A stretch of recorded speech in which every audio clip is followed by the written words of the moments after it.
Good morning, students.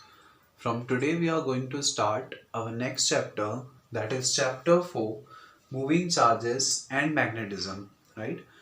So, in this chapter, as the name of the chapter suggests, that in this chapter, we are going to discuss about the charges that are in motion. Right? अभी तक हमने electrostatics पढ़ा. Electrostatics में हमने उन charges की बात की थी जो कि रेस्ट में थे. Right? Now here we have to discuss about that charges which are in motion. इस चैप्टर में हम उन चार्जेस की स्टडी करेंगे जो कि मोशन में है और कैसे चार्जेस मैग्नेटिज्म से रिलेटेड होते हैं. मतलब इलेक्ट्रिक फील्ड और मैग्नेटिक फील्ड के बीच में क्या रिलेशन होता है. That thing also we are going to discuss in this chapter. Okay. So magnetic effect of electric current, मतलब इलेक्ट्रिक करंट का मैग्नेटिज्म पर क्या इफेक्ट होता है, किस तरीके से एक इलेक्ट्रिक फील्ड जो है वो मैग्नेटिक फील्ड को जनरेट करती है, ये चीज भी हम लोग डिस्कस करेंगे in this chapter. So basically Oersted was a scientist. उन्होंने ये एक्सप्लेन किया था कि जो इलेक्ट्रिक फील्ड होती है वो मैग्नेटिक फील्ड को प्रोड्यूस करती है. राइट. इसका मतलब जो मैग्नेट के कारण तो मैग्नेटिक फील्ड प्रोड्यूस हो ही रही है, लेकिन मैग्नेट की एब्सेंस में भी अगर कोई मूविंग चार्ज है, अगर कोई ऑसिलेटिंग चार्ज है, तो वो इलेक्ट्रिक फील्ड प्रोड्यूस करेगा. और वो जो इलेक्ट्रिक फील्ड प्रोड्यूस हुई है वो एक मैग्नेटिक फील्ड प्रोड्यूस करेगी. Right. So basically we can say that कि इलेक्ट्रिक फील्ड जो होती है वो मैग्नेटिक फील्ड प्रोड्यूस करती है. इस चीज को ओर्स्टेड ने अपने एक्सपेरिमेंट से एक्सप्लेन किया था कि कैसे एक इलेक्ट्रिक फील्ड मैग्नेटिक फील्ड को जनरेट कर सकती है और how we can determine the value of that magnetic field that is being produced by the electric field. Right. So basically Oersted का क्या एक्सपेरिमेंट था वो समझते हैं. What he has done, basically he has taken a conductor wire. उन्होंने conductor wire लिया और with the help of a battery and a key उन्होंने यहाँ पर पोटेंशियल क्रिएट कर दिया. राइट. जब आपने इस कंडक्टर वायर को एक बैटरी से कनेक्ट किया सो ऑब्वियसली इसमें से जो है वो करंट फ्लो होगा. राइट. अब उन्होंने क्या किया, इस वायर के पास में एक मैग्नेटिक कंपास रख दिया. उन्होंने इसके पास में एक कंपास रख दिया और जब उन्होंने इसके पास में कंपास रखा तो क्या होगा, जैसे जैसे जो करंट है वो फ्लो हो रहा है तो उसके कारण इस कंपास में जो नीडल है वो भी डिफ्लेक्शन देने लग गई. राइट. मतलब इस कंपास में आपको डिफ्लेक्शन देखने को मिल गया. And you know that compass में डिफ्लेक्शन तब होता है जब आसपास कोई मैग्नेटिक ऑब्जेक्ट हो या मैग्नेटिक फील्ड प्रोड्यूस हो रही हो. राइट. सो यहां से हम ये चीज कंक्लूड कर सकते हैं कि इलेक्ट्रिक करंट के कारण ये जो मैग्नेटिक फील्ड है वो प्रोड्यूस हुई है. ऑल्सो उन्होंने एक चीज करी, जब उन्होंने यहाँ पे बैटरी के टर्मिनल्स चेंज कर दिए, पहले जो पॉजिटिव था वो नेगेटिव हो गया और नेगेटिव वाला पॉजिटिव हो गया, तो अब जो फ्लो ऑफ करंट है वो अपोजिट डायरेक्शन में हो जाएगा. और जब करंट का फ्लो अपोजिट डायरेक्शन में हो गया तो उनको नीडल में जो डिफ्लेक्शन मिल रहा था वो डिफ्लेक्शन भी जस्ट इन्वर्ट हो गया. मतलब अगर पहले इस डायरेक्शन में मिल रहा था तो वो अपोजिट डायरेक्शन में उनको डिफ्लेक्शन मिलने लग गया. तो यहाँ से ये चीज़ और ज़्यादा कंफर्म हो गई कि ये जो मैग्नेटिक फील्ड प्रोड्यूस हुई है वो किसके कारण हुई है, इलेक्ट्रिक फील्ड के कारण. इसका मतलब हमेशा जो इलेक्ट्रिक फील्ड होती है वो मैग्नेटिक फील्ड प्रोड्यूस करती है. अब इस चैप्टर में हम लोग आगे डिस्कस करेंगे कि कैसे हम उनकी वैल्यूज निकाल सकते हैं और कैसे वो दोनों एक दूसरे से रिलेट करती हैं. Right. So just by this experiment आपको ये चीज़ क्लियर हो गई कि इलेक्ट्रिक फील्ड जो है वो मैग्नेटिक फील्ड प्रोड्यूस करती है. Right. And this was named as the Oersted experiment on the name of the scientist who has perform this experiment. Now इसी के साथ साथ अब हम कुछ रूल्स के बारे में पढ़ते हैं जिनके बारे में आप अर्लियर क्लासेस में ऑलरेडी पढ़ चुके हैं. Here we are going to discuss them in detail. First one is Maxwell's right hand rule. Maxwell's right hand screw rule. So Maxwell का right hand screw rule आपने I think earlier classes में भी पढ़ा होगा. Here also we are going to discuss. So Maxwell was a scientist. उन्होंने एक rule दिया था to give us the direction of electric field and the direction of magnetic field, right. So उन्होंने क्या बोला था कि सपोज अगर आप अपने राइट हैंड से एक स्क्रू को टाइट कर रहे हो, राइट. उन्होंने बोला था कि आप अगर एक स्क्रू को टाइट कर रहे हो विथ योर राइट हैंड, तो जिस डायरेक्शन में स्क्रू मूव हो रहा है वो जो डायरेक्शन है वो आपको डायरेक्शन ऑफ इलेक्ट्रिक फील्ड बताएगा. जो स्क्रू का डायरेक्शन होगा वो आपको डायरेक्शन ऑफ इलेक्ट्रिक फील्ड बताएगा.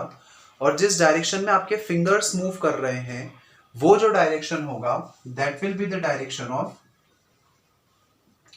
Magnetic field, that is B. इसका मतलब अगर हम स्क्रू को इस तरीके से मूव कर रहे हैं लाइक दिस, तो सिंस स्क्रू नीचे जा रहा है तो जब इलेक्ट्रिक फील्ड इस डायरेक्शन में होगी तो जो मैग्नेटिक फील्ड होगी that will be in clockwise direction. और अगर हम स्क्रू का डायरेक्शन अपोजिट कर दें, इसका मतलब अगर स्क्रू ऊपर जा रहा है, इसका मतलब अगर इलेक्ट्रिक फील्ड अपवर्ड डायरेक्शन में है, तो उस केस में जो मैग्नेटिक फील्ड होगी that will be in the opposite direction, that is the anti clockwise direction. तो मैक्सवेल के राइट हैंड स्क्रू रूल से हमको इलेक्ट्रिक फील्ड और मैग्नेटिक फील्ड की डायरेक्शन समझ सकते हैं हम with the help of the motion of the screw and the motion of our fingers, right. So this was basically the Maxwell's right hand screw rule. Now the next thing that we are going to discuss is the Maxwell right hand grip rule. The second rule that we are going to discuss here is Maxwell right hand grip rule.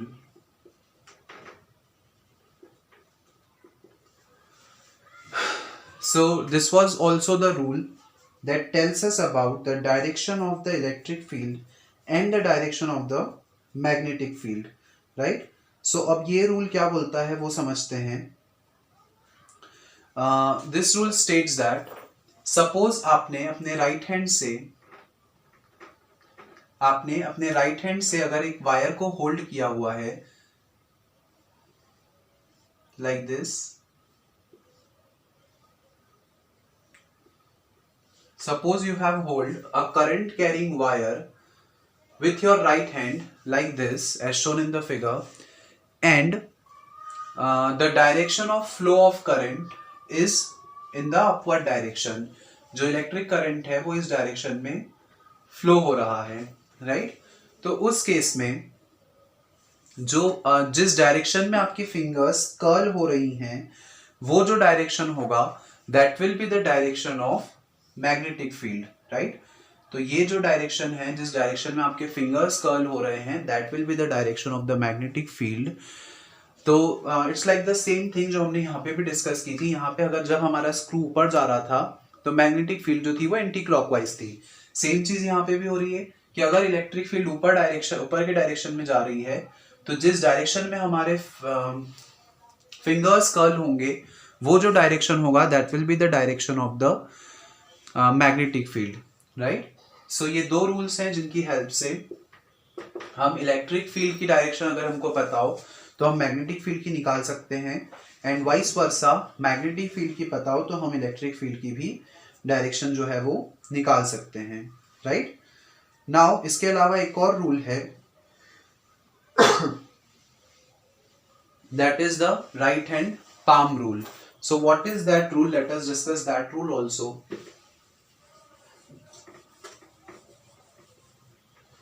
The third rule that is related to the right hand is right hand palm rule. palm मतलब होता है हथेली. तो basically जो right hand palm rule है वो हमको क्या बोलता है वो समझते हैं.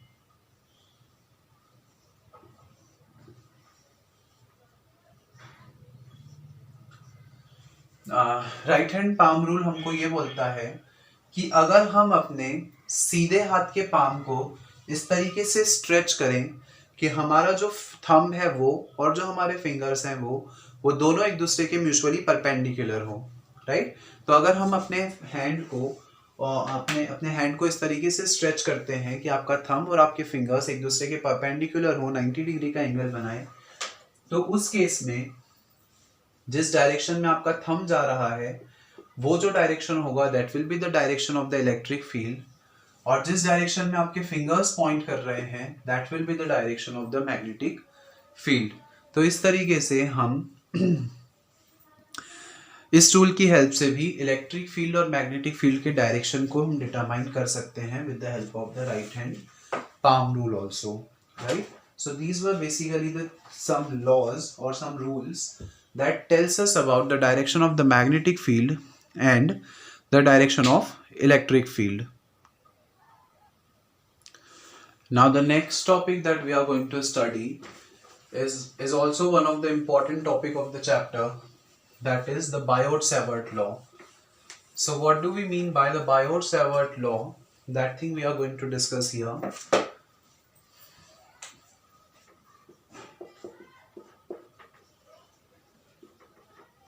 Biot-Savart law. Biot and Savart were the scientists. They have given a law to find out the value of intensity of magnetic field. Magnetic field की इंटेंसिटी फाइंड आउट करने के लिए उन्होंने एक लॉ दिया था. एक्चुअली इससे हम जो मैग्नेटिक फील्ड की इंटेंसिटी फाइंड आउट करेंगे that will be the small amount of magnetic field, right? मतलब जब मैग्नेटिक फील्ड की इंटेंसिटी कम है और अगर हम उसको कैलकुलेट करना चाह रहे हैं तो हम यहाँ पे बायोट-सेवर्ट लॉ जो है वो अप्लाई कर सकते हैं, right? Let us consider a conductor wire. हमने एक कंडक्टर वायर कंसिडर किया. हम मान लेते हैं कि ये जो कंडक्टर वायर है उसकी लेंथ बहुत ज़्यादा है. अब जब इसकी लेंथ बहुत ज़्यादा है तो हम इसके कारण जो मैग्नेटिक फील्ड है उसको एक्यूरेटली मेजर नहीं कर सकते हैं. तो हम मान लेते हैं इस पूरे वायर का एक छोटा सा एरिया और उसके कारण हम मैग्नेटिक फील्ड कैलकुलेट कर लेते हैं, जिसके बाद हम उसको इंटीग्रेट करके पूरे वायर के कारण जो मैग्नेटिक फील्ड होगी उसकी वैल्यू हम निकाल पाएंगे. तो मैंने एक स्मॉल एरिया कंसिडर किया एंड दैट एरिया विल हमने एक स्मॉल लेंथ कंसिडर की, that length is suppose to be dl, और एक पॉइंट मैंने यहाँ पे कंसिडर किया that is p, such that ये जो एंगल बनेगा that angle will be the theta. Also o से p तक की जो डिस्टेंस होगी that will be equals to small r. I hope this thing must B clear to you. इसको label कर देते हैं. दिस विल बी a, ये तो है ही o. नाउ तो as per the Biot Savart law क्या बोलता है कि इस कंडक्टर वायर के कारण जो मैग्नेटिक फील्ड प्रोड्यूस होगी that will be proportional to the value of current flowing through the circuit. मतलब सिंपल सी बात है कि अगर करंट ज्यादा तो मैग्नेटिक फील्ड की इंटेंसिटी भी ज्यादा, राइट? तो it is quite an obvious thing कि जितना ज्यादा करंट फ्लो होगा उतनी ही स्ट्रॉन्ग मैग्नेटिक फील्ड प्रोड्यूस होगी किसी कंडक्टर वायर के अराउंड, राइट? ऑल्सो एक चीज उन्होंने बोली that this dB is proportional to dl also. मतलब जितना लंबा वायर होगा उतनी ज्यादा मैग्नेटिक फील्ड होगी. तो this is also the quite obvious thing. जितना बड़ा वायर होगा मैग्नेटिक फील्ड भी उतनी ही ज्यादा होगी. ऑल्सो एक चीज that dB is proportional to sine theta. मतलब इस थीटा का अगर मैं साइनोसॉइडल कैलकुलेट करूं तो इस थीटा की साइनोसॉइडल वैल्यू जो होगी उसके भी डायरेक्टली प्रोपोर्शनल होगा आपकी इंटेंसिटी ऑफ मैग्नेटिक फील्ड. जब ये वैल्यू ज़्यादा होगी तो ऑब्वियसली dB की वैल्यू जो है वो भी ज़्यादा होगी, राइट?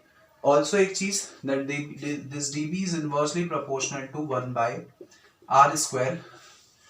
मतलब ये जो पॉइंट आप कंसिडर कर रहे हो ये पॉइंट जितना पास में होगा वायर के मैग्नेटिक फील्ड की इंटेंसिटी उतनी ज्यादा होगी. तो ऑब्वियस सी बात है इस वायर से जितना दूर हम पॉइंट कंसिडर करेंगे वहां पे मैग्नेटिक फील्ड की इंटेंसिटी कम होगी, और अगर ये पॉइंट वायर के पास में है तो उस केस में मैग्नेटिक फील्ड की इंटेंसिटी जो है वो ज्यादा होगी.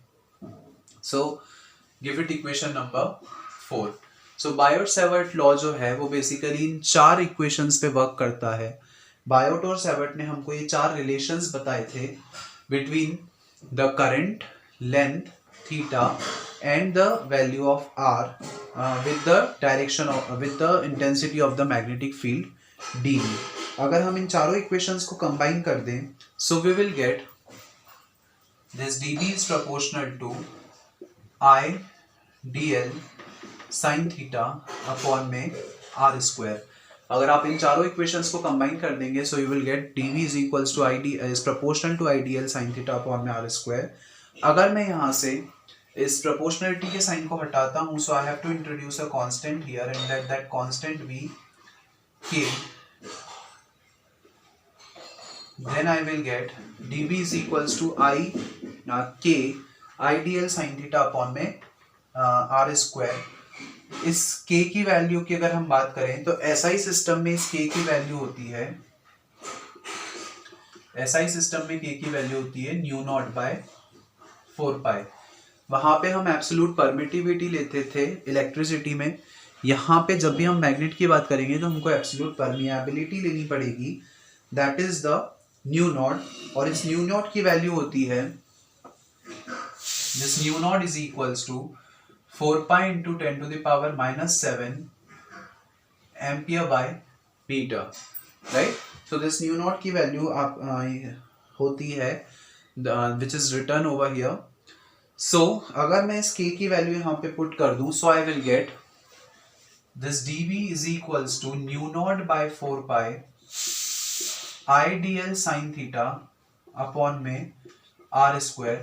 This will be the expression for the Biot-Savart law, or this will be the expression by which I can find out the intensity of magnetic field in a current carrying wire that is being given over here, right? So this will be the expression for the Biot-Savart law. I hope this must be clear to all of you. यहाँ से अगर मैं 1 ampere current को define करना चाहूँ, तो to define the 1 ampere current here I have to consider that the value of DL must be 1 meter, the theta should be 90 degree.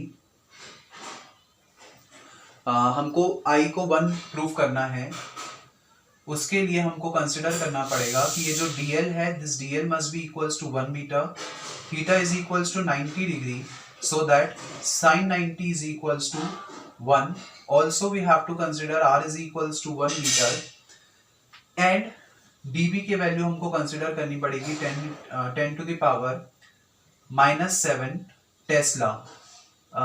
Magnetic field की जो SI यूनिट होती है, that is the Tesla. Intensity of magnetic field की SI unit Tesla होती है। अगर मैं ये सारी चीजें यहाँ पे पुट कर दूं, so I will get this you have to consider -7.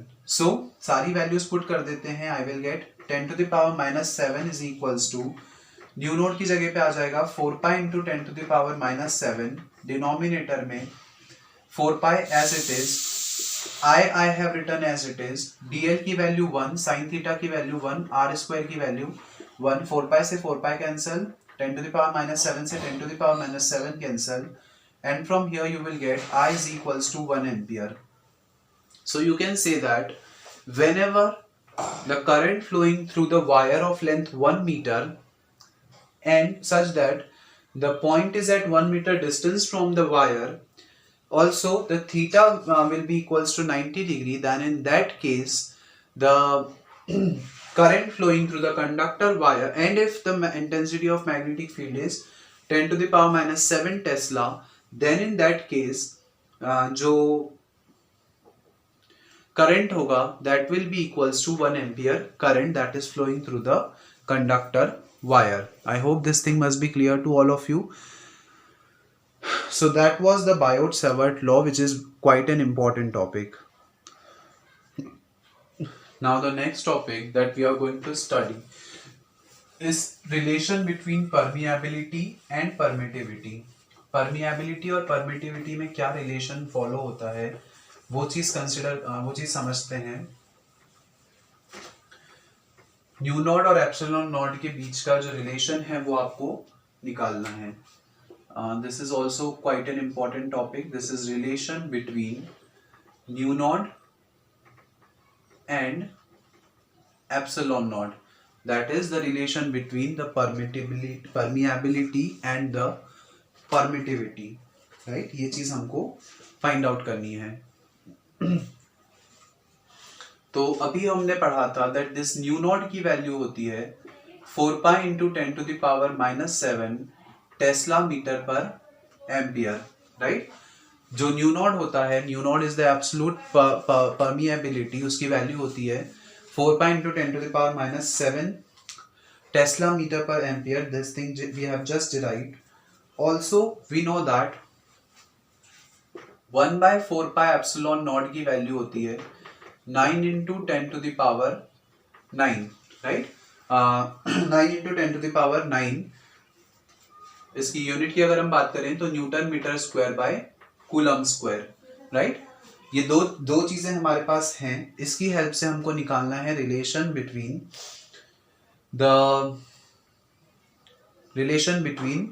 The mu not and the epsilon not. यहां से इस एक्सप्रेशन से अगर मैं इस एप्सिलॉन नॉट की वैल्यू निकालूं, सो ये एप्सिलॉन नॉट मेरे पास आ जाएगा. It is equals to 1/4 pi into 9 into 10 to the power 9.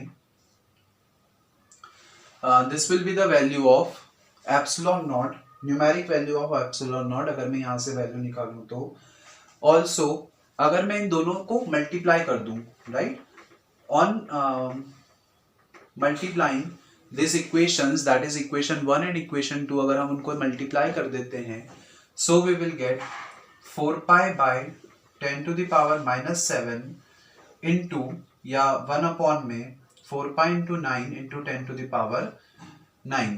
4 pi से 4 पाई कैंसल, इससे ये कैंसल.